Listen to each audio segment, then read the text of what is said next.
Hey, I hope all is going well and you're having a beautiful, blessed day.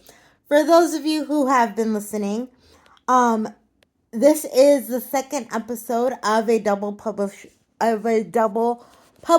day for me. But in this episode, I wanted to talk about access service, what it is, how it works, what freedom it brings, and what they can do better because they have a lot of improvements to make that they probably don't even know about yet. Or if they know about them, they're not taking those things very seriously. So, okay, if you've been listening uh, to my podcast, this past Sunday, was my first choir rehearsal.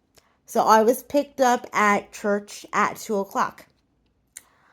My driver arrived at my location at my church in the church parking lot an hour early, according to him. He was an hour early to pick me up, and that would have been no problem if he was by himself. But he had a passenger on board with him. And this lady could have been in her 70s. I don't know. But my parents are in their 70s and they did not look like this lady. This lady, I believe, had a cane, or maybe I just thought she did. But anyway, this lady was ambulatory. She walked onto the van and she was just sitting there with this driver for the entire hour. And I would assume, as everybody does, that she would have some place to be. And so that is the number one thing on my list that they need to fix. Not the number one thing that they need to fix, but the number one thing on this list that they need to fix is that most dispatchers that work at Access Service are not people that have been drivers before.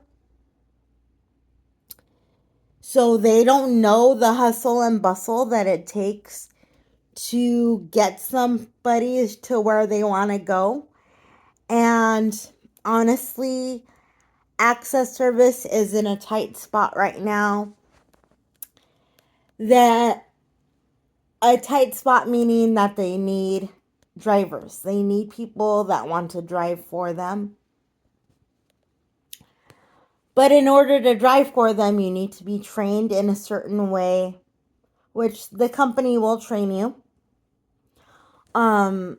Because in the case that you are working with somebody who is in a chair or working with somebody who has any other type of equipment, you need that knowledge of, this is what I need to do in order to help this person.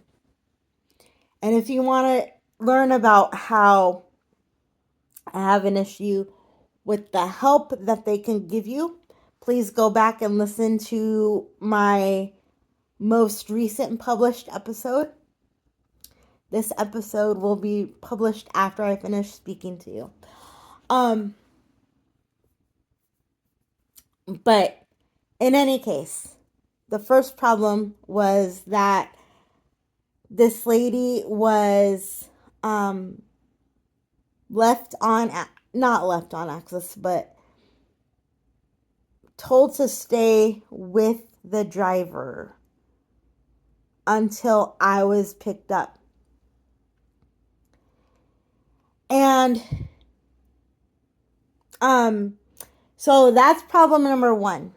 Dispatch does not know how to schedule rides, and think of us, their clients, as actual people that have actual lives. And for the most part, we are healthy. Yes, a lot of the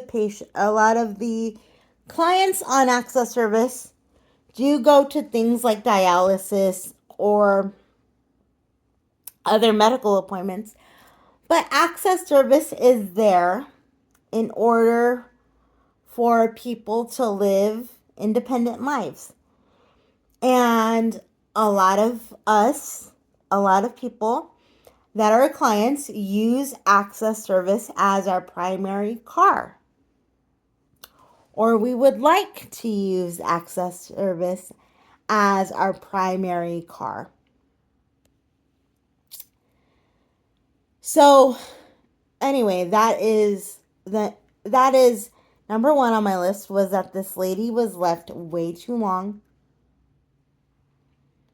Number two,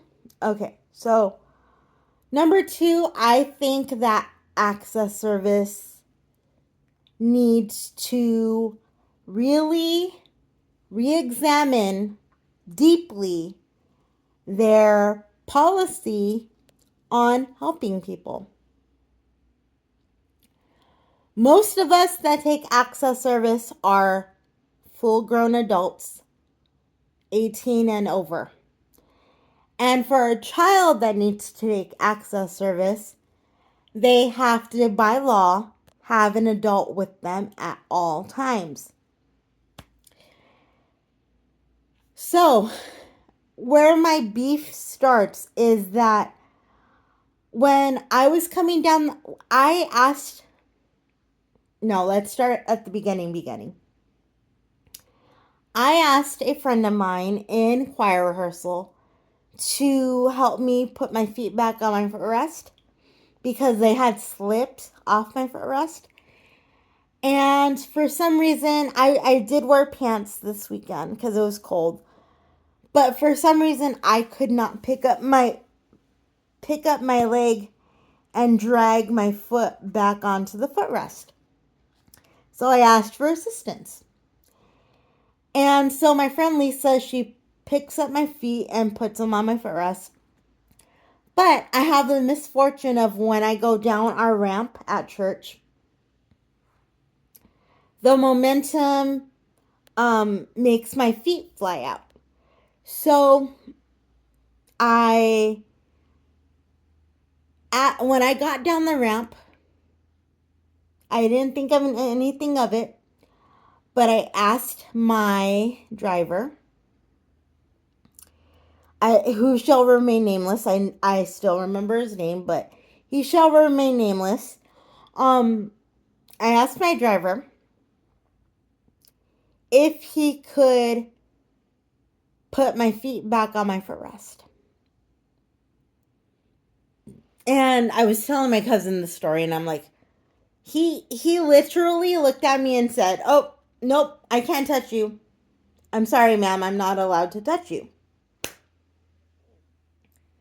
And I'm like, "What?" I'm very, very uncomfortable and I need help. And something in me,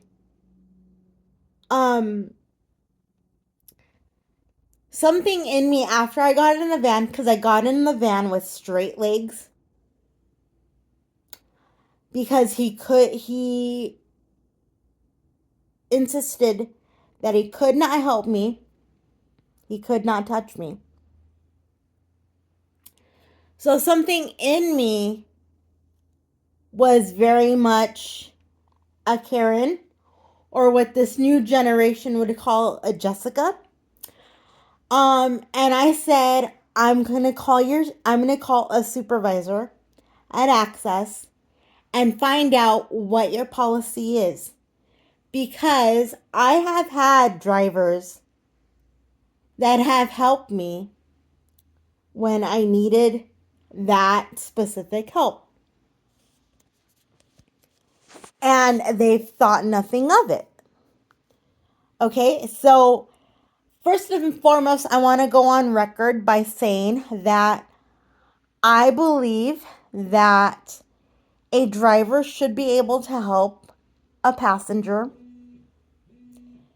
if they are asked to help a passenger because, like I said, most of us are over 18 and over who take access by ourselves. And most of us have the capacity, whether it be vocally or by assistive device, to ask for help. Verbally ask for help and give instruction and consent in order to get that help. I understand that if we, as the client, were unable to in any way communicate how we needed to be helped,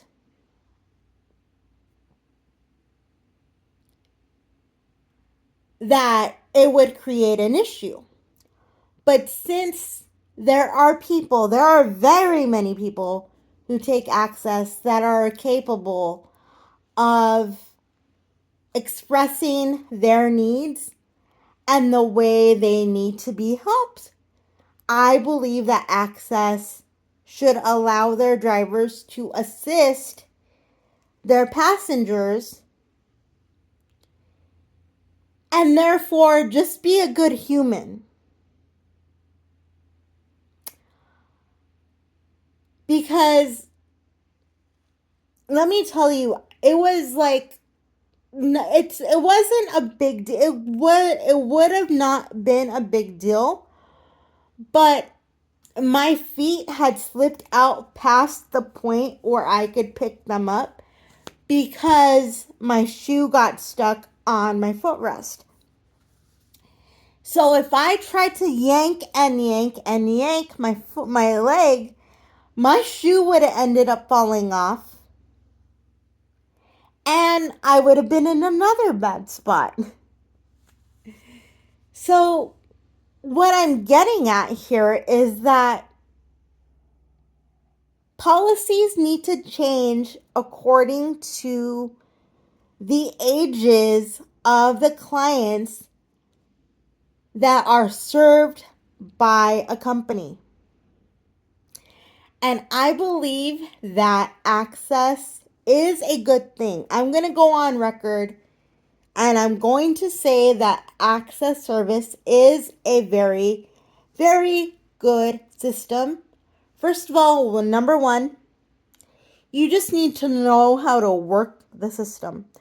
You need to know as a client that you are not going to be picked up exactly at the time that you want to be picked up.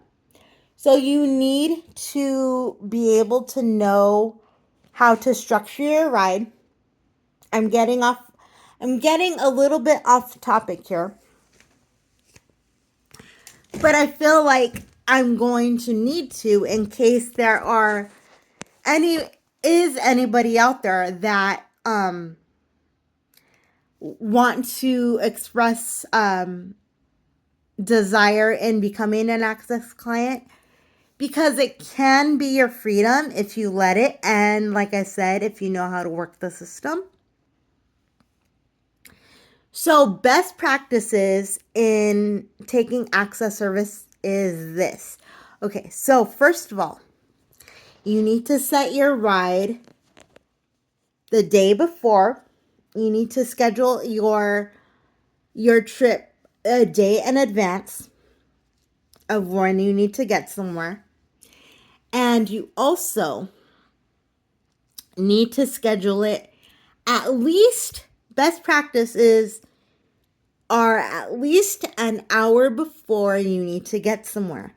Because there's always a possibility, a strong, strong possibility that you can be picked up within the 20-minute window and even outside the 20-minute window that they allow themselves to pick up passengers. And in addition to that, you need to be ready to be put on a share ride. Access does not work like a private vehicle. It works like if you are taking the bus or a train somewhere. So you need to plan accordingly and give yourself enough time, at least an hour, to get somewhere. Like for me, I live 10 minutes away from my church, but I still act like I live an hour away in order to provide enough of a buffer to get to my destination comfortably. And so you need to be prepared to do that. But once you know the system, you know how it works, and you've done it multiple times, you get in a rhythm of knowing yourself and knowing the places you like to frequent and how long it takes for you to get there. So it's a good system. But like I said, policies need to change in regards to how drivers are able to help people. Because this issue that I had, this physical issue that I had, was with my feet. And I could have very quickly told my driver, this is how I need you to adjust my feet and help me get comfortable. But I couldn't do that. Or he couldn't do that.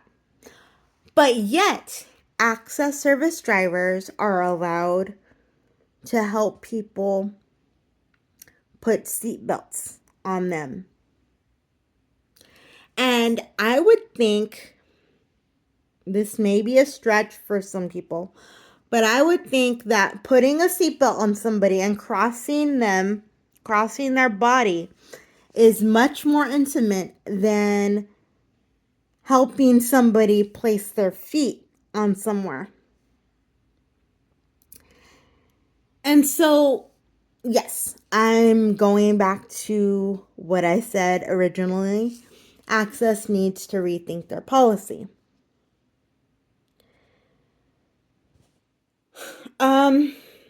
So that is what I wanted to say, but I don't want people to think that access service is not a good service. Like I said, if you know how to work the system and make your ride accordingly. So like, say, I will give the example again. Say if I needed to get to Bible study, I'll give you my life example. I need to get to Bible study at 6:30. So the earliest I schedule to be picked up is 5:30. And sometimes they do take the 20-minute window and I am just right on time. Sometimes they don't take the 20-minute window and they're here right on time, right when I ask. And everything works out to where I have to wait for my friends to get there. But like I said, if you know how to work the system and you are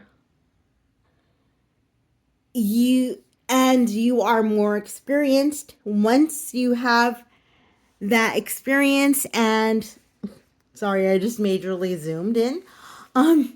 Once you have that experience and you are pretty much a pro at it, you will find that access could take you anywhere you wanted to go.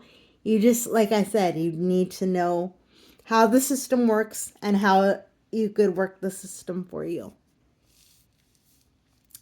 But I just feel that there are so many kind drivers on access that are really pretty much made out to be jerks.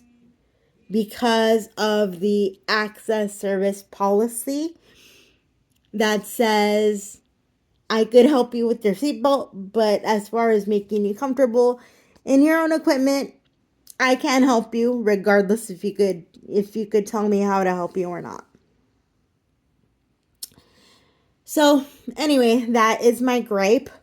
But again, I want to stress that Access is a good system. They just need to rethink their policies. I will talk to you guys later. I love you. Reach out to me if you have any questions, especially on this episode, and I will answer them. I have been a client of Access Service on and off since 2001. I started using it when I started my first semester alone in college. My first semester ever in college, my mom went with me just to make sure that I was able to handle school myself and that I knew where everything was.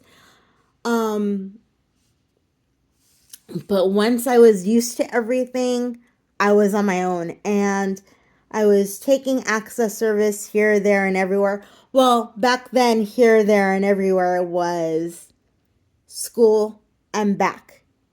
And then my mom and dad would take me everywhere else. But now that I am very much older, I like taking Access Service multiple places, and it has given me a life.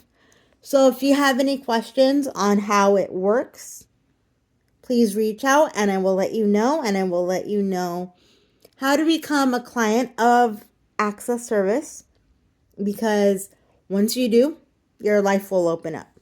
I'll talk to you guys later. I love you. Have a beautiful, blessed day. This is episode 2 of 2 for today, and I will see you guys tomorrow. Bye. Love you.